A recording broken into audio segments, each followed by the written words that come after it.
2002년 하면 뭐가 제일 먼저 떠오르시나요? 예? 예. 한일 월드컵 경기가 있었던 해이고요. 우리나라 선수들이 최초로 전 세계 4강에 축구 대표팀이 전 세계 4강에 올라간 그런 쾌거가 있었던 그런 해입니다. 당시에 월드컵 4강에 오른 우리나라 축구 대표 선수들을 포상하는 그런 일이 있었는데요. 축구 대표팀을 후원한 기업들, 또 축구 협회장, 그리고 피파가 이제 4강까지 올라간 그 선수들, 그 팀들에게 주는 배당금이 있어요. 그런 거 전부 모아서 이제 선수들에게 나누어 주려고 정산을 해보니까요, 선수 한 명당 거의 몇 억 이상의 돈이 돌아가는 아주 굉장히 큰 돈이 모여졌다는 것을 알게 되었습니다. 축구협회는 이 돈을 분배하면서 원칙을 세웠는데, 어떤 원칙을 세웠냐면, 경기에 출전한 선수와 후보 선수를 구별해서 차등해서 지불하겠다, 차별해서 지불하겠다, 그렇게 원칙을 세웠어요. 그랬더니 온 나라가 난리가 났습니다. 뭐라고 그랬겠어요? 물론 찬성하는 사람도 있었겠지만 대부분 사람들의 생각은 달랐습니다. 축구협회 게시판에 수많은 축구 팬들이 댓글을 달기 시작했어요. 뭐라고 달았는가 하면, 모두가 대표 선수로 뽑혀서 똑같이 훈련하고 수고했는데 경기에 출전한 선수라고 더 많이 주고 후보 선수라고 적게 준다는 것은 공평하지 않은 일이다. 그러니 축구협회가 정한 원칙을 철회하라. 그리고 막 댓글을 올렸습니다. 결국 이로 인해서 축구협회 홈페이지가 다운이 돼 버렸어요. 그리고 축구협회가 아이고 죄송합니다, 모든 선수들에게 공평하게 균등하게 똑같이 포상금을 주겠습니다, 그렇게 원칙을 바꿨던 그런 일이 있었습니다. 그렇게 하고 나서야 논란이 가라앉고 나라가 조용해졌습니다. 여러분 어떻게 생각하십니까? 출전 선수와 후보 선수를 구분해서 차등적으로 포상금을 주는 것이 맞습니까? 아니면 모두가 동일하게 똑같이 포상금을 주는 것이 맞습니까? 사람마다 각자 생각하는 판단의 기준과 또 생각은 다를 수 있지만은, 그럼에도 불구하고 내가 조금 손해를 봄으로써 또 불이익을 당함으로써 내 이웃들에게 조금 더 나누고 배려할 수만 있다면, 그것이 바로 나를 행복하게 만들고 또 더불어서 내가 속한 공동체를 행복하게 만들 수 있다고 저는 그렇게 믿습니다.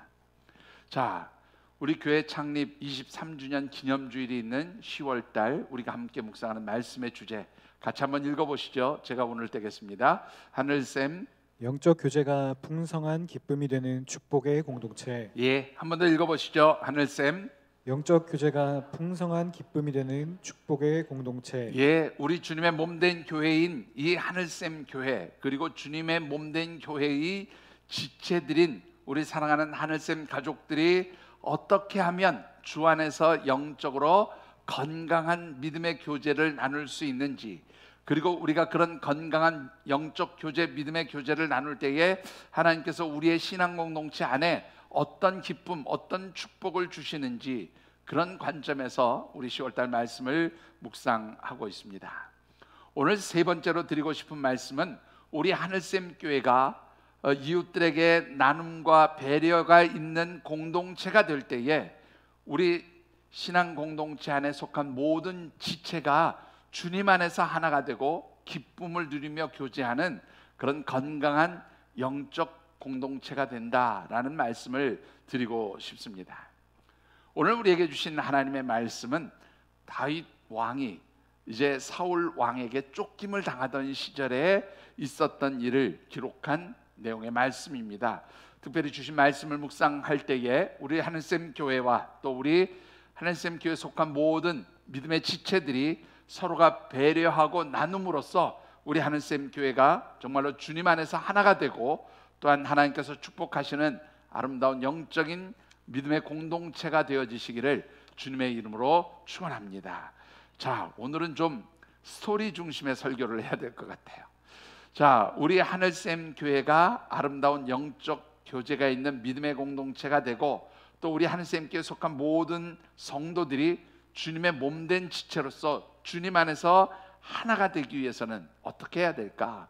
결론부터 말씀을 드리면 우리가 어떠한 환경과 상황에 있을지라도, 설사 우리가 힘들고 어려운 환경과 상황 가운데 있을지라도 공동체를 구성하는 모든 지체들 사이에 배려와 나눔이 있어야 한다라는 말씀을 좀 드리고 싶습니다. 자, 오늘 본문 말씀은 여러분들이 잘 아시는 내용이기도 하겠지만 특별히 다윗이 사울 왕에게 쫓김을 당하며 고단하게 살던 시절에 다윗과 그 다윗을 따르는 사람들 사이에 있었던 일을 기록해 놓은 그런 말씀입니다.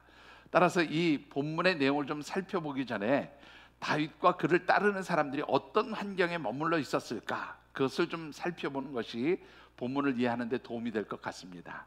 우리 사무엘상 28장 1절과 29장 9절과 10절의 말씀을 같이 한번 다 읽어보시죠.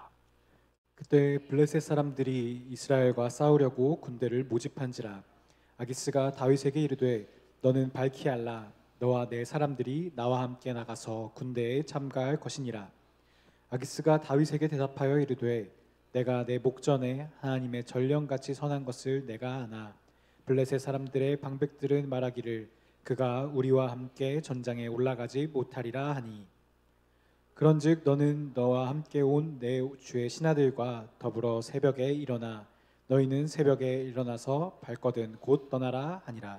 자, 앞서 말씀을 드린 대로 다윗이 사울 왕에게 엄청 쫓김을 당하고 생명의 위협을 당합니다. 그러자 더 이상 도망갈 곳이 없었던 다윗이 자기를 따르는 사람들과 함께 어디로 도망을 가는가 하면 블레셋 땅 가드 왕 아기스라고 하는 사람에게 가서 몸을 의탁하게 되어집니다. 여러분들, 이 블레셋이라고 하는 곳이 어떤 곳입니까? 여러분들이 잘 아시는 대로 블레셋은 다윗이 죽인 골리앗의 나라예요. 이 골리앗은 블레셋 사람들이 생각하는 최고의 영웅과도 같은 그런 장수입니다.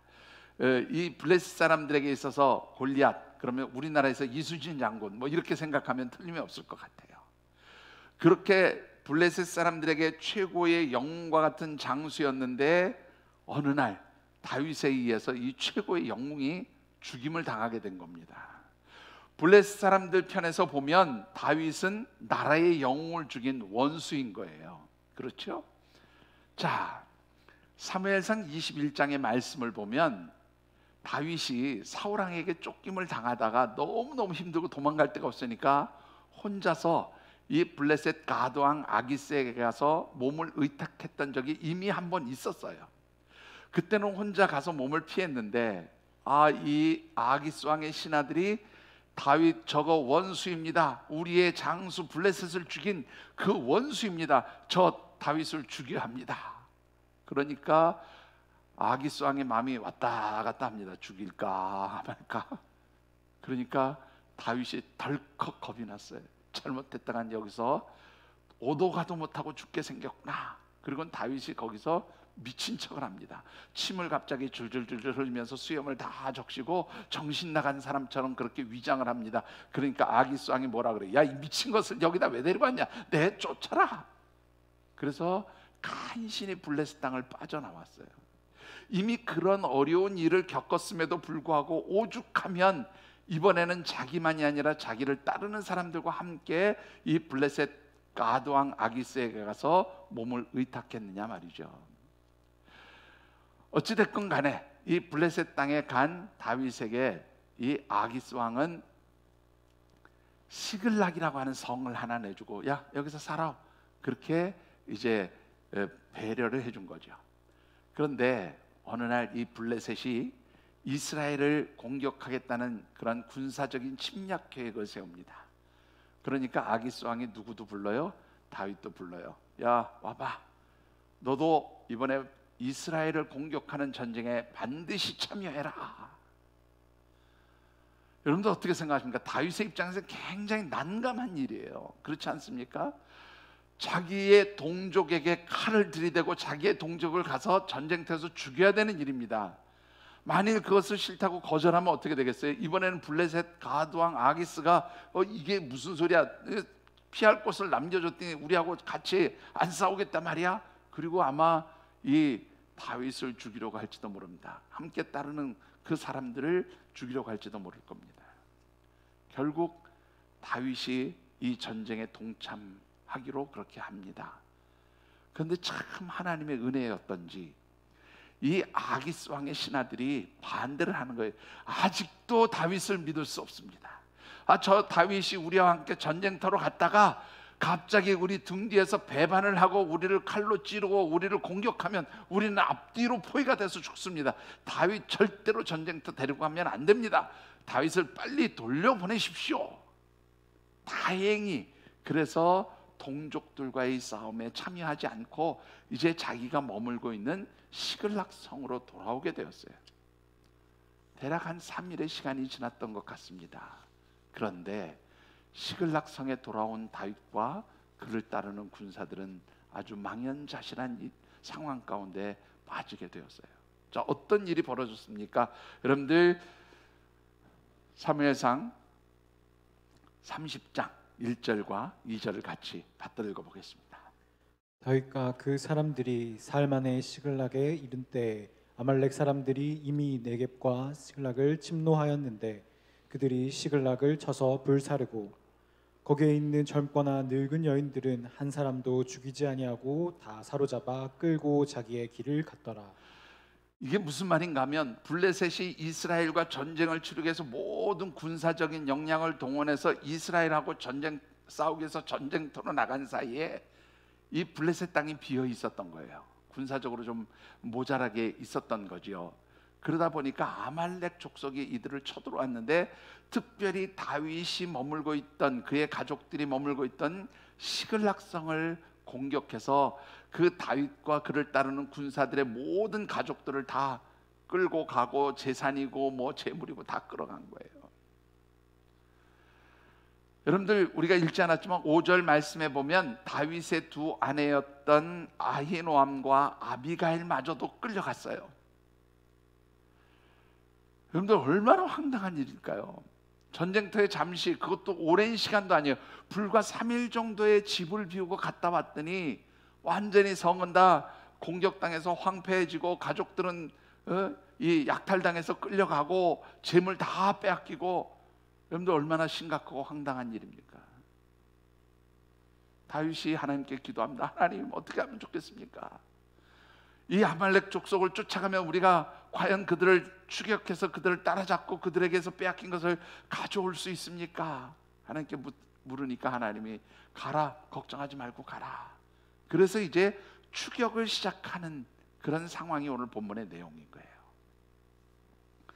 자, 굉장히 조급한 상황입니다. 이미 3일 정도 시간이 떨어져서 약탈을 당했고 그들은 3일 벌써 앞서 도망간 거죠. 이 아말렉 군대들은 모든 빼앗은 것을 가지고 3일을 벌써 먼저 출발한 거예요. 이런 조급한 상황에 다윗과 그를 따르는 군사들에게는 아주 심각한 두 개의 걸림돌이 생겼습니다. 자, 어떤 걸림돌의 문제가 있었습니까? 첫 번째는요, 낙오된 군사들이 생겼다는 거예요. 여러분들 9절과 10절의 말씀도 같이 읽어보시죠. 이에 다윗과 또 그와 함께한 600명이 가서 브솔 시내에 이르러 뒤떨어진 자를 거기 머물게 했으되 곧 피곤하여 브솔 시내를 건너지 못하는 200명을 머물게 했고 다윗은 400명을 거느리고 쫓아가니라. 여러분들 가족이 지금 뭐 재물은 그렇다 치자고요. 가족들의 생사가 불분명한 상황입니다. 시간이 지체될수록 가족들이 죽임을 당할지 어디 노예로 팔려갈지 정말로 걱정되는 그런 상황입니다. 그러니까 다윗과 그의 군사들은 막 최선을 다해서 뒤쫓아간 것 같아요. 그렇게 달리다 보니까 함께했던 600명의 군사 중에 200명이 그만 지치고 힘들어서 더 이상 못 쫓아가는 그런 상황이 돼버렸어요. 600명의 군사적 전력 가운데 3분의 1이 낙오를 하게 된 그런 상황인 겁니다. 여러분들 당시 아말렉 군대가 어느 정도였을까? 정확한 숫자나 기록은 없지만 우리 30장 16절에 보면 이 아말렉의 군대가 편만했다는 말, 가득 차 있다 그런 말이거든요. 그러니까 아마 대군을 끌고 와서 이 다윗이 살고 있던 시글락성을 공격했던 것 같아요. 여러분들 지금 600명이 다 쫓아가서 이 아말렉 군사하고 전쟁을 치러도 숫자가 될까 말까 한데 200명이 지쳐서 더 이상 못 가겠어요. 우리 힘들어요. 주저앉아 버린 겁니다. 여러분들 얼마나 조급하고 답답했겠어요. 이 아말렉의 군사하고 싸우려면 진짜로 뭐 좀 속된 표현으로 고양이 손이라도 빌려야 할 터인데 군사적 전력의 3분의 1이 주저앉고 있는 겁니다. 힘들다고 더 이상 못 가겠다는 거예요. 이런 때 다윗과 그를 따르는 사람들이 취한 것은 무엇입니까? 먼저 이 200명의 사람들을 부솔 시내에 머물러서 쉬도록 만들었다는 거예요. 자, 여러분들 그것뿐입니까? 이제 이 다윗 공동체의 군사 200명이 군사 전력 3분의 1이 주저앉은 상태에서 다시금 그래도 남은 400명을 데리고 뒤쫓아가기 시작합니다. 그런데 또 장애물이 생겼어요. 발걸음을 지체시키는 일이 또 발생을 했습니다. 어떤 일입니까? 여러분들 13절과 14절을 같이 읽어보시죠. 다윗이 그에게 이르되 너는 누구에게 속하였으며 어디에서 왔느냐 하니 그가 이르되 나는 애굽 소년이요 아말렉 사람의 종이더니 사흘 전에 병이 들매 주인이 나를 버렸나이다. 우리가 그렛 사람의 남방과 유다에 속한 지방과 갈렙 남방을 침노하고 지글락을 불살랐나이다. 자, 이 아말렉 사람들을 막 쫓아가는데 정신 잃고 쓰러진 한 소년을 발견하게 됩니다. 여러분들 이 광야길에서 사람이 지쳐서 쓰러져 있다 그러면 사실 대부분의 사람들은 거들떠보지도 않습니다. 아, 사막 다니다가 지쳐서 죽었겠거니 그렇게 생각할 수 있는 그런 상황이에요. 더군다나 다윗과 그의 군사들은 어떻습니까? 지금 가족들을 빨리 가서 구해야 되는 아주 긴급한 상황인 거죠. 그런데 길을 가다가 쓰러져 있는 한 소년을 보고 그들의 발걸음을 멈췄어요. 그리고 그 소년에게 이야기를 나눠보니 이 소년은 애굽 출신으로 다윗과 그 군사들이 살고 있던 시글락성을 공격했던 아말렉 사람의 종 중에 하나였던 사람이에요.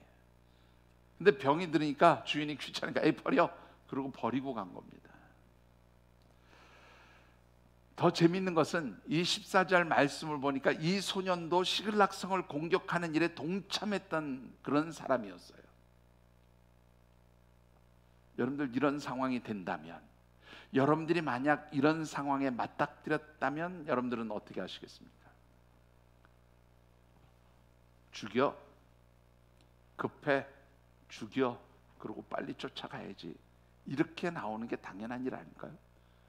적어도 이 소년이 아무런 죄도 없었다면 뭐 살피고 돌봐줄 수 있을 수도 있어요. 그런데 이 소년, 아말렉 사람의 주인으로부터 버림을 받았지만 그도 역시 이 시글락성을 공격했던 그런 나쁜 사람인 거예요. 다윗 편에서 보면 그렇지 않습니까? 그런데 죽이지를 않아요. 어떻게 합니까? 오히려 자기들이 가진 것을 나누어 줍니다. 여러분들 우리 11절과 12절의 말씀을 한번 보시죠. 무리가 들에서 애굽 사람 하나를 만나 그를 다윗에게로 데려다가 떡을 주어 먹게 하며 물을 마시게 하고 그에게 무화과 뭉치에서 뗀 떡 덩이와 건포도 2송이를 주었으니 그가 밤낮 사흘 동안 떡도 먹지 못하였고 물도 마시지 못하였음이니라. 그가 먹고 정신을 차리매. 여러분들 한번 생각해 보세요. 물론 이 소년이 어떤 사람이었는지 정체를 알기 전에 먹이고 마시게 하고 정신 차리게 하고 살려주었다고 볼 수 있어요. 그런데 이럴 여유가 있는 상황이 아니잖아요. 지금 한번 잘 생각해 보세요.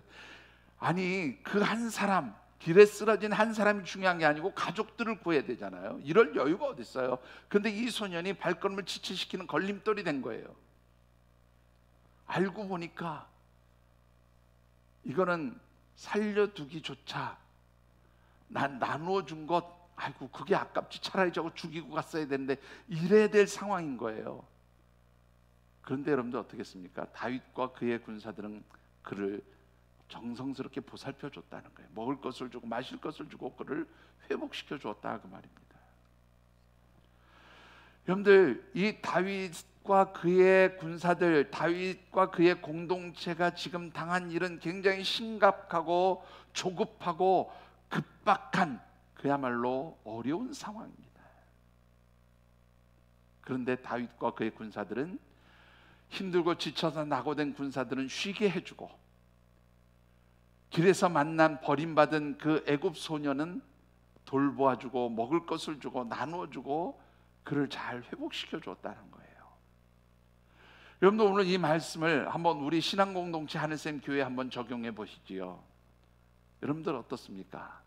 마치 다윗의 군사들처럼 그렇게 이 세상을 향해서 영적 싸움을 싸우다가 지치고 피곤해서 아무것도 할 수 없는, 그래서 낙오된 군사들처럼 교회 안에 아무것도 할 수 없다고 주저앉아 있는 우리의 지체들이 있을 수 있지요. 어떻습니까, 여러분들? 그런 지체들이 있을 수 있습니다. 그뿐입니까? 주인에게서 버림받은 이 애굽 소년처럼 그렇게 세상에서 버림받고 지치고 탈진해서 참으로 우리 하늘샘 교회를 찾아온 그런 우리 지체들도 있을 수 있습니다. 여러분들, 이렇게 함께 신앙생활하다가 지치고 고단하고 힘들어서 낙오되어 있는 것처럼 그렇게 주저앉아 있는 우리 성도들, 혹은 세상에서 버림받고 참 힘들고 어렵습니다, 나는 갈 데가 없어요, 그래서 참 교회라는 곳을 찾아왔습니다, 그런 지체들이 있다면 우리는 그들을 어떻게 대해야 될까요? 지금 얼마나 바쁜데, 교회 할 일이 얼마나 많은데, 그래 힘들다고 주저앉아 있어? 나도 힘들어. 아이고 나도 안 하고 싶어. 근데 맨날 뭐 힘들다고 주저앉아 있고 아무것도 안 해? 아이고 속상해, 속 터져. 우리 연약한 지체들을 향해서 그렇게 얘기하시겠습니까? 세상에서 고단하고 지치고 버림받아서 완전히 그렇게 탈진한 사람들이 이 공동체 안에 찾아 들어왔을 때 참 별 도움도 안 되는 사람들만 찾아오네, 그렇게 여러분들 외면하시고 나 몰라라 하겠습니까? 우리 하늘샘 가족들 중에는 그런 분들이 한 분도 안 계신 줄 믿습니다. 여러분들, 힘들고 어려워서 낙오되고 지쳐있는 지체가 있다면 쉬게 해주고 격려해주고 위로해주고 배려해주는 그런 하늘샘 교회의 따뜻한 영적 공동체가 되어지기를 주님의 이름으로 축원합니다. 세상에서 버림받고 지치고 힘들어서 그렇게 낙오된 사람처럼 교회를 찾아왔을 때 우리는 그들에게 따뜻한 나눔을 베풀 수 있는 그런 귀한 믿음의 공동체로 세워질 수 있게 되기를 주님의 이름으로 축원합니다. 자, 우리 하늘샘 교회가 이런 따뜻한 배려와 나눔이 있는 그런 아름다운 영적 교제가 있는 공동체가 되기 위해서 꼭 모든 지체가 알아야 될 것이 한 가지 있어요. 그것이 무엇일까요? 우리가 가지고 있는 것, 우리가 누리고 있는 것, 이 모든 것이 하나님께서 주신 은혜임을 아는 것이 정말로 중요합니다. 여러분들 21절과 22절의 말씀을 같이 받들어 읽어보겠습니다. 다윗이 전에 피곤하여 능히 자기를 따르지 못함으로 부솔 시내에 머물게 한 200명에게 오매 그들이 다윗과 그와 함께한 백성을 영접하러 나오는지라 다윗이 그 백성에게 이르러 문안하매 다윗과 함께 갔던 자들 가운데 악한 자와 불량배들이 다 이르되 그들이 우리와 함께 가지 아니하였은즉 우리가 도로 찾은 물건은 무엇이든지 그들에게 주지 말고 각자의 처자만 데리고 떠나가게 하라 하는지라. 자, 여러분들 한번 이 상황을 다시 살펴보십시다. 다윗과 그를 따르는 군사들이요, 좋은 환경, 넉넉한 상황이 아니었죠. 자기들도 쫓기면서 블레셋 가드 왕 아기스에게 몸을 의탁하고 있는 상황에서 다 탈취한 거고 빼앗긴 상황이에요. 그럼에도 불구하고 공동체 지체들이 힘들고 어려워할 때 잠시 쉬게 해주고 또 어려운 사람 만났을 때 나누고 베풀고 도와주었어요. 그리고는 이제 그 아말렉의 군사들을 쫓아가는데 참으로 하나님께서 은혜를 주셔서 큰 승리를 거두고 잃어버렸던 거 다 되찾아서 돌아오게 됩니다. 그런데 문제는 이 공동체 안에서 그것을 못마땅하게 여긴 그런 생각을 가진 사람들이 있었던 것 같아요. 그 사람들이 뭐라고 얘기합니까? 21절, 22절에 보면 새로운 갈등의 문제가 발생했어요. 그것은 바로 뭐냐면 같이 안 갔잖아요. 같이 수고 안 했잖아요. 같이 힘쓰지 않았잖아요. 그러니까 우리가 승리하고 거둬들인 이 모든 것 나눠주지 맙시다. 우리끼리 그냥 나눠 먹고 저 사람들은 나눠주지 맙시다. 이렇게 얘기가 나온 거예요. 여러분들 왜 이런 말들을 했을까요? 물론 이런 주장을 한 사람들을 오늘 본문에 보면 악한 자들이라 그렇게 이야기를 합니다. 아마 다윗을 따르는 사람들, 아둘람 동굴에 있을 때 다윗을 찾아왔던 사람들 중에 억울한 일 당한 일, 고통스러운 일 당한 일, 뭐 여러 사람들이 찾아왔는데 아마 그들 중에 사실 사울왕 정부하에서 좀 나쁜 짓을 하고 도망 나온 그런 악한 자들도 있었던 것 같아요. 아마 그런 사람들이 이 다윗 공동체에서 이제 자리를 잡으면서 다윗에게 요구를 하는 겁니다. 같이 고생해야 같이 나눠 먹죠. 고생도 안 한 사람들한테 왜 우리가 나눠주냐 이 말이에요. 맞습니까? 틀립니까? 논리적으로는 대단히 맞아요. 그런데 여러분들 이런 주장에는 두 가지의 문제가 있었어요. 어떤 문제가 있습니까? 왜 이런 현상들이 나타나면 바로 이기적인 욕심 때문에 그래요. 내가 가진 것이 누가 주신 거예요? 하나님이 주신 거예요. 하나님이 이기게 하신 거예요. 그래서 하나님이 되찾게 하셨어요. 그래서 그 하나님께서 주신 것을 함께 나누는 것이 하나님 기뻐하시는 일이라고 말이에요. 그런데 이들은 자기만을 아는 이기적인 욕심 때문에 나누는 것을 불편하게 생각했던 거예요. 배려하는 것을 어렵게 생각했다는 겁니다. 여러분들 어떻습니까? 내가 가진 것 다 내 것이라고 생각하고 내가 욕심부리고 나만 만족한 삶을 살겠다고 하면 공동체가 행복해지지 않아요. 내가 가진 것, 그것이 많든 적든 중요하지 않습니다. 이것이 누가 주신 것이에요? 하나님이 주신 것임을 인정하고 그렇게 베풀고 나눌 때에 우리 공동체에 기쁨이 있는 거예요. 나눔에 행복함이 있는 거예요. 여러분들 우리 하늘샘 교회가 행복해지기를 원하십니까? 여러분들 나눔의 삶이 있게 되기를 주님의 이름으로 축원합니다. 여러분들 초대교회 성도들이 굉장히 행복한 신앙생활을 했죠. 사도행전 2장에 나오는 예루살렘 초대교회 성도들의 모습을 보면 그들이 한 아주 중요한 일 중에 하나가 뭐예요? 좀 더 여유 있게 가지고 있는 자들이 자기의 소유를 팔아서 어려운 이웃들과 함께 나누었다는 겁니다. 여러분들 그렇다고 해서 여러분들 집 팔고 소유 팔아서 헌금하고 나누라는 얘기가 아닌 것은 아시죠? 여러분들 많은 것을 가졌다고 해서 나누는 것이 아닙니다. 여러분들 내가 가진 것 비록 적지만, 비록 모자라지만 이 다윗의 공동체가 지금 아주 열악하고 정말로 힘들고 고통스러운 환경 가운데 있지만 그럼에도 불구하고 그 작은 것으로 배려하고 나눌 수 있을 때 그 공동체가 하나님 기뻐하시는 아름다운 공동체가 되어지는 줄 믿습니다. 두 번째로 왜 이런 주장들이 나왔을까요? 왜 같이 고생 안 했는데 나눠줍니까? 그것을 반대합니다라는 그런 말이 나오게 된 이유는 바로 하나님께서 원하시는 판단 기준에 어긋난 생각을 하고 있었기 때문에 그렇습니다. 여러분들 민수기 31장 25절로부터 27절의 말씀을 같이 한번 읽어보시죠. 여호와께서 모세에게 말씀하여 이르시되 너는 제사장 엘르아살과 회중의 수령들과 더불어 이 소라잡은 사람들과 짐승들을 계수하고 그 얻은 물건을 반분하여 그 절반은 전쟁에 나갔던 군인들에게 주고 절반은 회중에게 주고. 여러분들 하나님께서 이미 정해놓으신 법이 있어요. 전쟁터에 가서 승리하고 전리품을 거두면 군사들에게 절반, 회중들 전쟁터에 나가지 않고 집을 지켰던 회중들에게 절반 똑같이 나눠주는 게 하나님 법이에요. 여러분들 우리 신앙 공동체 안에 왜 혼란이 생기고 갈등이 생기고 다툼이 생길까요? 여러분들 사람의 생각, 사람의 기준으로 모든 것들이 이루어질 때 거기에는 갈등이 생길 수밖에 없어요. 다툼이 생길 수밖에 없어요. 혼란이 생길 수밖에 없어요. 그런데 무엇이 기준이 됩니까? 하나님의 법이 기준이 되면 됩니다. 하나님의 말씀이 기준이 되면 됩니다. 하나님의 법, 하나님의 말씀에 따라서 교회가 함께 더불어서 살아갈 때에 그런 공동체는 나눔이 가능한 거예요. 배려가 가능한 거예요. 그런 공동체가 주님 안에서 하나가 되는 공동체가 되어지는 줄 믿습니다.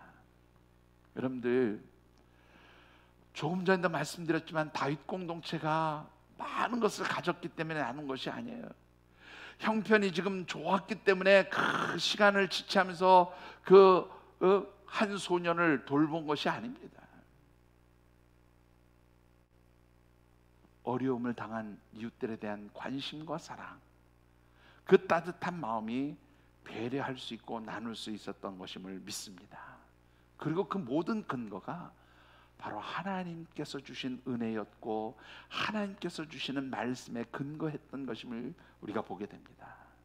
결국 이와 같은 공동체의 갈등에 대해서 다윗은 명확한 결정을 합니다. 여러분들 어떤 결정을 합니까? 23절, 24절 같이 받들어 읽어보십시다. 다윗이 이르되 나의 형제들아 여호와께서 우리를 보호하시고 우리를 치러 온 그 군대를 우리 손에 넘기셨은즉 그가 우리에게 주신 것을 너희가 이같이 못하리라. 이 일에 누가 너희에게 듣겠느냐? 전쟁에 내려갔던 자의 분깃이나 소유물 곁에 머물렀던 자의 분깃이 동일할지니 같이 분배할 것이니라 하고. 다윗의 결정은 뭐예요? 하나님의 법에 따라서 하나님이 기뻐하시는 결정을 한 거예요. 여러분들, 우리 하늘샘 교회가 넉넉한 교회 아닙니다. 풍성한 교회는 아닙니다. 그럼에도 불구하고 저는 우리 하늘샘 교회가 하나님 기뻐하시는 나눔과 섬김의 교회, 배려하는 교회가 되어지기를 주님의 이름으로 축원합니다. 여러분들, 오늘 우리 사역의 비전에 보면 선교의 사역, 세계 선교에 헌신하고 수고하는 그런 주의 종들을 섬기고 돕는 것 많이 가져서 우리가 할 수 있는 것 아니에요. 비록 내가 가진 것 작지만 그 작은 것을 나누는 거죠. 여러분들, 국내에 여러 가지 힘들고 어려운 주의 종들을 섬기고 이웃들을 섬기는 것 우리가 많이 가져서 할 수 있는 것 아니에요. 비록 작지만 하나님 기뻐하시는 일이기에, 그것이 하나님의 법이기에, 하나님께서 원하시는 일이기에 그 일에 우리가 함께 동참할 때 하나님께서 우리 하늘샘 신앙 공동체를 건강하게 회복시켜 주실 줄 믿습니다. 여러분들, 우리의 힘으로 공동체가 세워지는 것 아니에요. 오늘 우리 정말로 찬양팀이 귀한 찬양했는데 모퉁이 돌 대신 주님을 중심으로 우리 교회가 세워지는 거예요. 그렇다면 주님 안에 있는 이 하늘샘 공동체가 무엇에 의해서 세워져야 합니까? 하나님의 법이 기준이 되고 하나님께서 원하시는 뜻이 기준이 돼서 세워지는 그런 공동체가 되어져야 하는 줄 믿습니다. 하나님 기뻐하시는 나눔과 섬김과 배려의 그런 따뜻한 그런 영적 공동체가 되어지기를 다시 한번 주님의 이름으로 축원합니다. 우리가 이렇게 따뜻한 배려와 나눔이 있는 그런 영적 공동체가 될 때 하나님 어떤 은혜를 주실까요? 여러분들 세 가지의 은혜를 주십니다. 먼저 15절의 말씀을 같이 한번 받들어 읽어보시죠. 다윗이 그에게 이르되 내가 나를 그 군대로 인도하겠느냐 하니 그가 이르되 당신이 나를 죽이지도 아니하고 내 주인에게 수중에 넘기지도 아니하겠다고 하나님의 이름으로 내게 맹세하소서.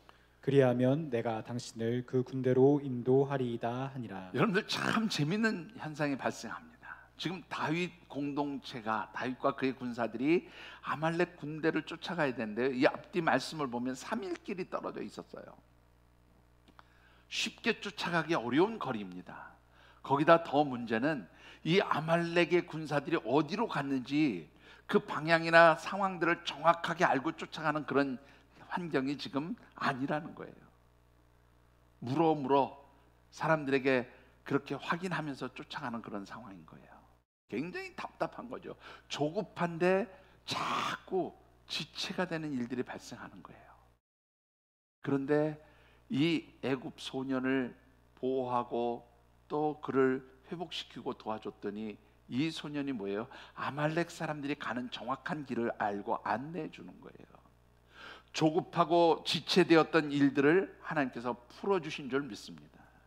여러분들, 우리 교회가 아무리 조급하고 급한 일이 있고 해결되지 않는 문제가 있을지라도 조급해하기보다는 그저 있는 상황에서 섬기고 나누고 베풀고 그렇게 이웃을 향해서 따뜻한 배려와 나눔을 할 때 하나님께서는 우리가 해결되지 않는 문제들까지도 해결해 주시는 줄 믿습니다. 내 능력으로 하는 게 아니라 누가 도와주세요? 하나님이 도와주시는 것이죠. 두 번째로 하나님 주시는 은혜는 무엇입니까? 풍성한 회복의 은총이 있게 하셨어요. 여러분들 18절로부터 20절까지 말씀을 같이 읽어보십시다. 18절에서 20절까지 말씀. 다윗이 아말렉 사람들이 빼앗아갔던 모든 것을 도로 찾고 그의 두 아내를 구원하였고 그들이 약탈하였던 것 곧 무리의 자녀들이나 빼앗겼던 것은 크고 작은 것을 막론하고 아무것도 잃은 것이 없이 모두 다윗이 도로 찾아왔고 다윗이 또 양떼와 소떼를 다 되찾았더니 무리가 그 가축들 앞에 몰고 가며 이르되 이는 다윗의 전리품이라 하였더라. 예, 이 말은 무슨 말이냐면 빼앗겼던 것, 잃어버렸던 사람 다 그대로 회복했어요. 그리고 마지막 20절에 이는 다윗의 전리품이라는 말은 그것 외에 이 아말렉 사람들이 가지고 있던 것까지 다 뺏어온 거예요. 더 풍성하게 만들어 주신 거죠.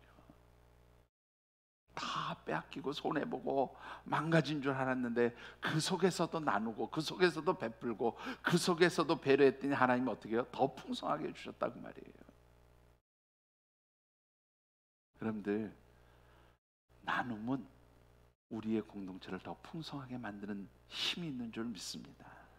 여러분들, 그래서 나누는 것이 축복이에요. 그래서 베풀 수 있는 것이 은혜인 줄 믿습니다.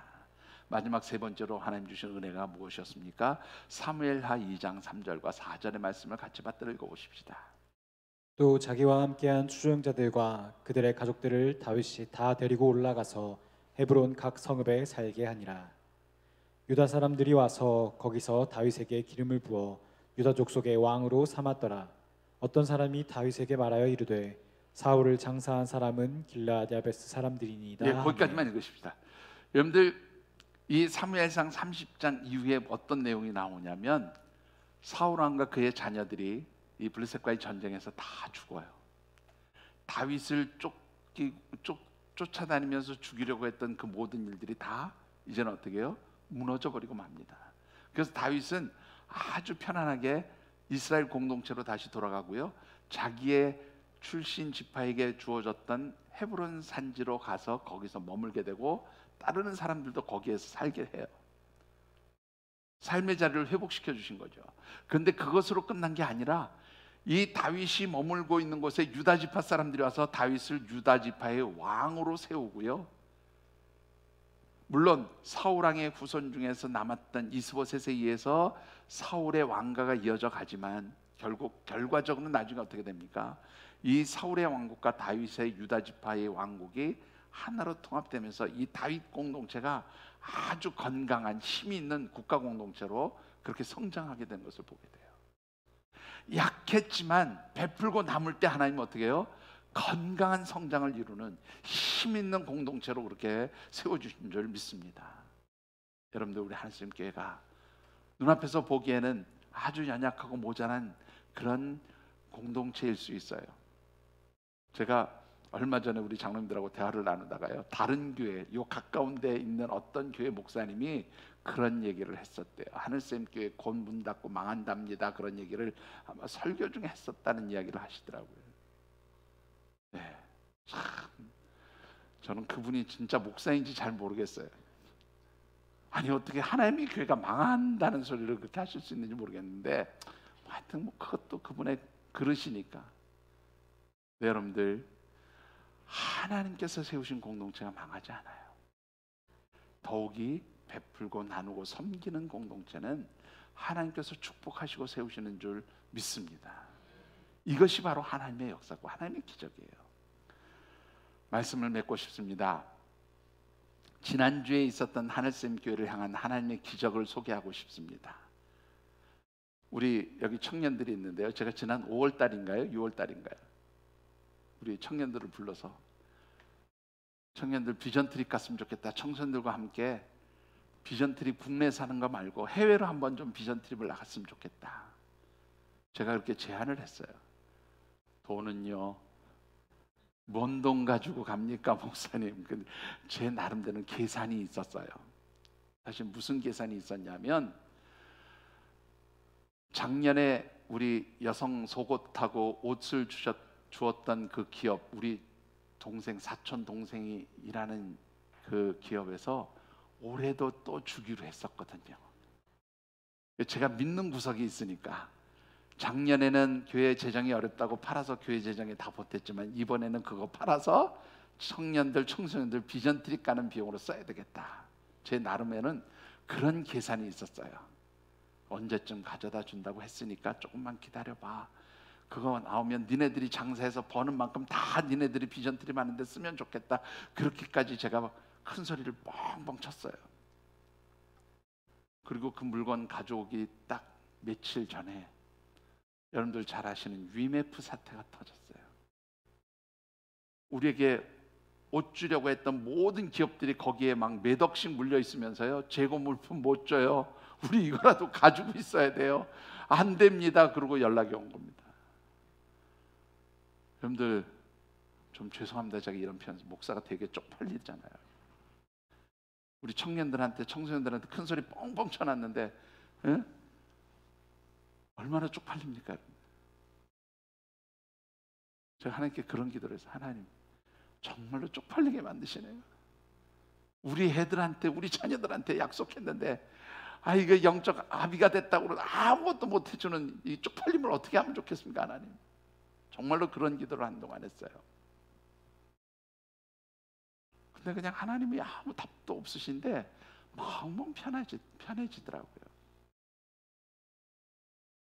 근데 지난 주간에 우리 유황준 장로님이 툭 한마디 던지셨어요. 목사님, 이번에 특별 헌금이 하나 들어올 것 같습니다. 그 돈은 모두 우리 청년들, 청소년들을 위한 비전 트립 헌금으로 썼으면 좋겠습니다. 내용인즉슨 우리 유황준 장로님 근무하는 회사 왕 사장님, 큰 사장님 있고 작은 사장님 있어. 아들 사장님 있고 아버지 사장님 있고 왕 사장님, 큰 사장님이, 아이고 우리 물론 이황중 장로님이 열심히 성실하게 그렇게 근무를 했으니까 아마 그런 기회를 주신, 이분이 굉장히 독실한 불교 신자예요. 그런데 하늘샘 교회에 뭔가 좀 헌금을 해주고 싶다, 그렇게 말씀을 하신 거예요. 네. 그런데 여러분들, 이분이 얼마를 헌금해 주셨냐면 400만 원씩 5년 동안 우리 청년들, 청소년들 비전 트립 갈 수 있는 2천만 원의 돈을 헌금해 주셨어요. 그것도 매해 끊어서 주는 게 아니라 한 번에 2천만 원을 입금해 주셨어요. 우리 사실은 오늘 당에서 최종적으로 결정하겠지만 우리 이장로님이 그렇게 말씀하셨고 저도 거기에 동의해서 이 돈은 우리 교회 재정에서 안 쓸 겁니다. 그대로 우리 청소년들, 청년들 비전 트립 가는데 해마다 400만 원씩 5년 동안 그 돈을 사용하려고 그렇게 아예 묶어두었어요. 여러분들, 누가 하신 일이에요? 하나님이 하신 일이라고 저는 그렇게 믿습니다. 하나님께서 역사하시고 하나님께서 행하신 일이라고 저는 그렇게 믿습니다. 이유가 뭘까요, 여러분들? 하나님 왜 이렇게 주시는데요? 제가 지난주에 후배 목사님들, 친구 목사님 만나서 뒷다 자랑했어요. 니네들은 이런 거 없지, 우린 이런 것도 있어. 그러니까 우리 후배 목사님들, 친구 목사님들 뭐랬냐, 하늘샘만 맨날 하늘샘이 터져, 그렇게 이야기를 했습니다.